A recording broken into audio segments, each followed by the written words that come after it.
Welcome to While We Were Distracted, the podcast where we explore topics that often get overshadowed in the rush of daily life.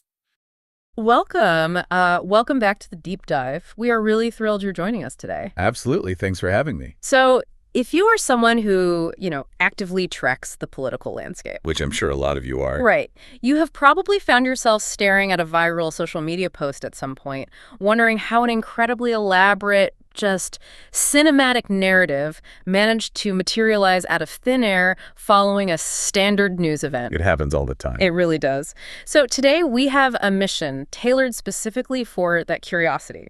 We are going to explore how verified information, public rumors, and, frankly, sheer fabrications collide in real time. And we are doing this by dissecting a highly viral narrative surrounding a major political shakeup. Exactly. Because our goal today isn't merely to read a news story to you. I mean, you already know how to check the headlines. Yeah, you don't need us for that. Right. Instead, we are looking at the anatomy of a viral claim. By mapping out the architecture of a specific conspiracy theory, we want to unpack the mechanics of how information spreads, mutates, and ultimately weaponizes mundane reality. So to accomplish that, we are looking at a stack of two very distinct sources today. Two very different sides of the coin. Completely. Yeah. Our first source is a dramatic, highly viral post from the platform X. It comes from an account called @MrPoolQQ. Catchy name. Right. It is dated March 6, 2026, and it carries the rather intense title, The Ledger, Trump's secret purge of the deep state. Sounds like a movie poster. It really does. And our second source serves as the counterbalance to that. It is a comprehensive fact-checking report that directly analyzes this viral post. That one is titled The Noem Dismissal and the Soros Espionage Conspiracy. So, by comparing these two documents side by side, we can observe the precise moments where verified political facts are hijacked and woven into an unverified, overarching conspiracy narrative. And a quick note on our approach here. Good point. Yeah, let's lay the ground rules. Our job today is not to take a political stance or to endorse any particular viewpoint from the left or the right. We are acting impartially to examine the structural mechanics of the information provided in these sources. We are just looking at the blueprints. Exactly. Just the blueprints. Okay, let's unpack this. We need to start with the undisputed baseline facts, the anchor of reality that both of our sources actually agree on. Because every good viral narrative needs a grain of truth. Yes. Exactly. So the genuine news event that triggered this entire digital cascade happened on March 5, 2026, when President Trump announced the removal of Department of Homeland Security Secretary Kristi Noem. Right. And when we look at the verified reasons for her dismissal, as documented by major outlets, we're talking the New York Times, the Wall Street Journal, Axios, we see a portrait of mounting conventional political friction. Not espionage. No, not espionage. Yeah. The fact-checking report details that Noem was facing heavy criticism over her leadership, specifically surrounding her handling of immigration and mass deportations. Which is obviously a massive portfolio. It is. She was also under intense fire for a controversial $220 million ad campaign. $220 million. That is not a small ad buy. Not at all. And that was alongside reported issues with disaster response. More severely, she was facing scrutiny over fatal shootings that occurred during ICE operations. So those are heavy, very significant controversies, but they're also standard bureaucratic and political crises. Textbook Washington shakeup material. Right. But there is a crucial detail from the verified reporting that you, the listener, really need to keep in mind because the viral narrative completely attempts to pave over it. Oh, they ignore it entirely. Completely. Kristi Noem wasn't banished into obscurity. The fact-check source notes, she was actually reassigned. Yeah. She was given a new role as a special envoy for the Shadow of the Americas. Which is a highly public role. Exactly. Furthermore, President Trump publicly nominated Senator Mark Wayne Mullen to take over the DHS role, with that transition slated for around March 31st. So we have a public removal, a public reassignment, and a public succession plan. And we also have to overlay the broader geopolitical backdrop happening at this exact same time. Because context is the oxygen for these narratives. That's a great way to put it. Context is oxygen. The fact-check report confirms that around late February and early March of 2026, the United States conducted military strikes on Iran.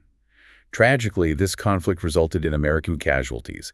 3 U.S. service members were killed in those operations. So we have a political reassignment wrapped in controversy, a huge ad campaign, and the very real tragic loss of American lives overseas. Yes. And I want to ask you, the listener, to hold on to those specific, verifiable puzzle pieces. The political friction, the $220 million, the public reassignment to the Shield of the Americas, and those tragic casualties in the Iran strikes. Keep them right in the front of your mind. Because as we are about to see, the architects of viral theories do not ignore these facts. They harvest them to build the extraordinary story we are about to explore. Having established that rather mundane, albeit serious reality, here's where it gets really interesting. Let's pivot to our first source, that viral X post from @MrPoolQ. The movie script. Yes, the movie script. The post completely rejects the mainstream explanation for Noem's dismissal. It explicitly states that she was not fired for incompetence, the ad campaign, or self-promotion. Of course not. That's too boring. Way too boring. Instead, the author alleges a massive espionage plot. Can you break down the specific inciting incident this post claims actually happened? The post hinges its entire narrative on an alleged intercepted phone call. It claims that on February 27, 2026, which the author deliberately points out was just days before the Iran strikes began, the NSA intercepted an 11-minute phone call. 11 minutes. 11 minutes between Kristi Noem and a senior advisor at George Soros' Open Society Foundations. See, an 11-minute NSA intercept is an incredibly specific detail to just throw out there. It's not just they talked, it's they talked for 11 minutes. Right. What exactly does the post claim she leaked during those 11 minutes? It lists 3 highly classified pieces of intelligence. First, the exact date of the planned Iran military operation. Okay, leveraging the real-world strikes. Yes. Second, the names of 3 CIA assets embedded inside Tehran. And third, the location of a classified extraction point for what the Post calls the Epstein evidence vault. The Epstein evidence vault? Wow, they really went there. They threw everything at the wall. And by handing over this information, the narrative alleges Noem gave Soros' team a 72-hour head start to warn their partners in Tehran. And the financial claims in this post are just as hyper-specific, right? It doesn't just say money changed hands or someone got a bribe. No. It alleges that $47 million was moved through something called the Butterfly Foundation by these Tehran partners. $47 million. And then it also casually throws in the claim that George Soros himself was placed under house arrest as of the morning of March 6. Just casually drops that in there. Yeah, it paints this dramatic timeline where the president found out about the leak on March 2, quietly watched the NSA record everything, crossed her name off a list on March 4, and finally fired her on March 5. What's fascinating here is how the author uses these hyper-specific, alarming data points to create a veneer of undeniable authenticity. The specificity is the trick. Exactly. When a reader encounters exact figures like 11 minutes, $47 million, or intelligence jargon like extraction point and embedded assets, their brain often bypasses its critical filters. Sounds official. Doesn't read like a vague internet rumor. It reads like a leaked classified dossier. The specificity is a deliberate tactic to disarm skepticism. It's weaponized detail. That's exactly what it is. But the @MrPoolQQ post doesn't isolate this to just Kristi Noem. It explicitly states that she is not the first person removed, but rather the 14th. This is where the universe expands. Right. This introduces the massive, overarching conspiracy of the post. It claims there is a quiet, systemic purge happening behind the scenes, alleging that since January 2025, the president has been secretly removing senior officials who feed information to foreign entities. The scale of it is just wild. It really is. How does the Post categorize these supposed 14 traitors? The demographics of this alleged purge are meticulously crafted to hit every major nerve center of modern political anxiety. Well, let's hear it. The Post claims the 14 include 3 Pentagon officials who supposedly transferred classified Iran war plans to a Qatar-funded think tank. Then, it lists 4 DOJ prosecutors who allegedly slow-walked the Epstein investigation for 18 months. I want to pause on that for a second. Notice how they include DOJ prosecutors tied to the Epstein probe. It's very calculated. Very. They are taking a pre-existing cultural obsession, the lack of closure on the Epstein case, and grafting Noem's political dismissal right onto it to make the whole package seem more believable. It anchors the new conspiracy to an old one. The list continues, with 2 CIA analysts accused of leaking intelligence to Soros-funded media. Then, 2 DHS officials, including Noem, who were allegedly sabotaging border operations from the inside. Sabotaging the border, another hot-button issue. Always. And finally, 1 NSC advisor supposedly arrested on March 1st with a Beijing burner phone. The Post actually taunts its audience, adding a line that says, "You never heard about it." You never heard about it. Man, the central metaphor driving this entire narrative, the actual title of the viral post, is this concept of the ledger. The prop that holds it all together. Right. The author claims there's a rumor in Washington that President Trump keeps a handwritten list in his breast pocket, constantly updated with names, dates, and offenses. It's almost like a political version of the burn book from the movie Mean Girls, but weaponized with state secrets and geopolitical stakes. That is a perfect analogy.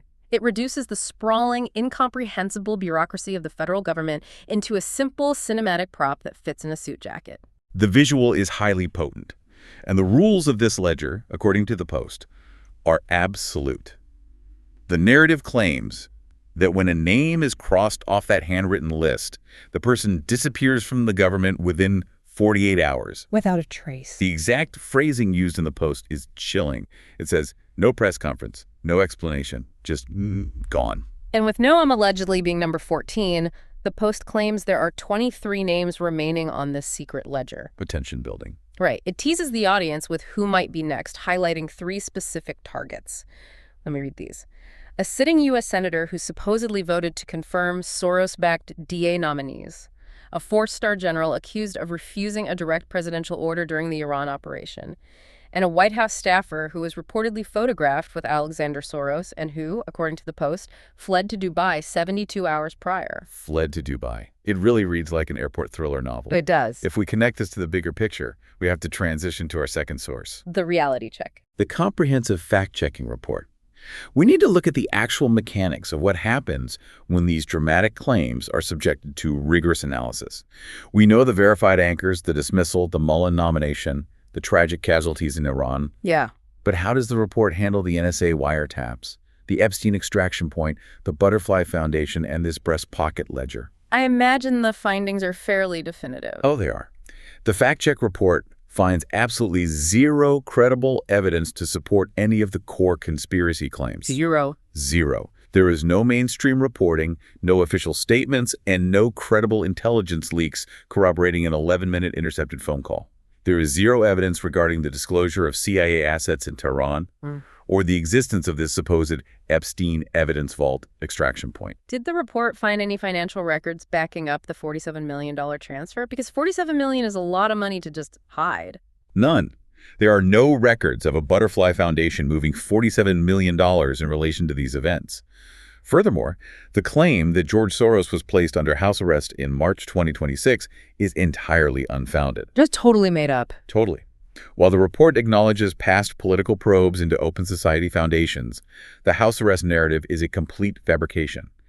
Finally, there is absolutely no reporting or evidence to support the existence of a quiet mass removal of 14 senior officials, nor the existence of a secret breast pocket ledger. So the whole cinematic universe just crumbles under scrutiny. It falls apart completely. The fact-check report also dives into the stylistic architecture of the ex-post, pointing out massive red flags. It notes the use of dramatic formatting and specific symbols like deltas. The deltas? Yeah. In these online communities, a delta usually represents a calculated time gap or a coded signal between a prediction and an event. It's internet sleuth language. Precisely. The overarching theme of a secret deep state war aligns perfectly with QAnon-inspired content. The Post isn't just sharing information, it is inviting the reader to decipher a puzzle. Which is incredibly engaging for the user. It relies on classic, structural conspiracy patterns. Hidden purges, secret lists, and the ultimate betrayal by trusted public figures. But the source material revealed a genuinely surprising detail about the reception of this post. You might assume that a narrative perfectly calibrated for a specific online community would be blindly accepted by them. I would think so. However, the fact-check report notes that even in the replies to the original ex-post, users were pushing back aggressively. The audience itself began to deconstruct the narrative. Which is fascinating. Commenters were calling the post lies and dismissing it as keytard content. Wow. And the really interesting part is the tool they used to debunk it. The commenters pointed directly to the verified reality we discussed earlier. They noted that Kristi Noem didn't vanish into a secret black site. They They pointed out her highly public reassignment to the Shield of the Americas role. They recognized the logical flaw. You cannot claim someone was fired in absolute disgrace for high treason if they are immediately visibly handed a new diplomatic title. So what does this all mean? For you listening, what is the core structural takeaway from examining these two sources side by side? I think this case is a masterclass in understanding the Trojan horse method of modern disinformation. I like that, the Trojan horse. Yeah. The viral narrative takes a universally agreed upon reality, like the tragic loss of 3 U.S. service members in Iran, or a heavily scrutinized $220 million ad campaign, and uses the emotional gravity of those true events to bypass the reader's critical thinking. Right. Once you are focused on the real tragedy or the real controversy, you are much more susceptible to accepting the fabricated espionage claims wrapped around it. It perfectly illustrates the reality of modern information overload. The fake story is entirely parasitic. It requires the weight of real facts, Noem's actual dismissal, Mark Wayne Mullen's real appointment, to legitimize unverified fabrications about secret ledgers and intercepted calls. It can't survive on its own. Not at all. Evaluating sources today isn't just about identifying what is completely fake. It is about spotting how real facts are being weaponized to sell the fake ones. When you encounter a post that seamlessly blends real-world military casualties with movie plot espionage and secret extraction points, that is the structural cue to pause and look for the verified anchors. Separate the anchor from the narrative. Exactly.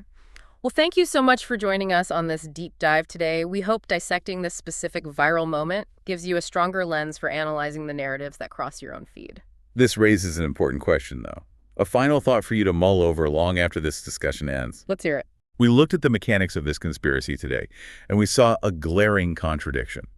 The viral post explicitly claims that when a name is crossed off the ledger, the person just disappears from government. No press conference, no explanation, just gone. The ultimate disappearing act. Yet, as the fact check and the social media commenters pointed out, Kristi Noem was very publicly reassigned as the special envoy for the Shield of the Americas. It's an insurmountable plot hole in the narrative. So here is the question to consider. If the very foundation of a secret purge narrative requires its targets to vanish without a trace, how do the architects of these theories convince their followers to completely ignore the very public, very visible reassignments of the people who are allegedly being purged? That is the million-dollar question. How does the human brain reconcile the dramatic claim of a secret disappearance with the undeniable reality of a public press release? That gets right to the heart of the psychology of belief, doesn't it? And what we are willing to overlook when a story feels thrilling. We will leave you to ponder the mechanics of that cognitive dissonance. It's a lot to think about. It sure is. Stay curious, keep questioning the architecture of the information you read, always look out for those verified anchors, and we will see you on the next deep dive. Take care. Don't forget to like and subscribe for the next episode on While We Were Distracted.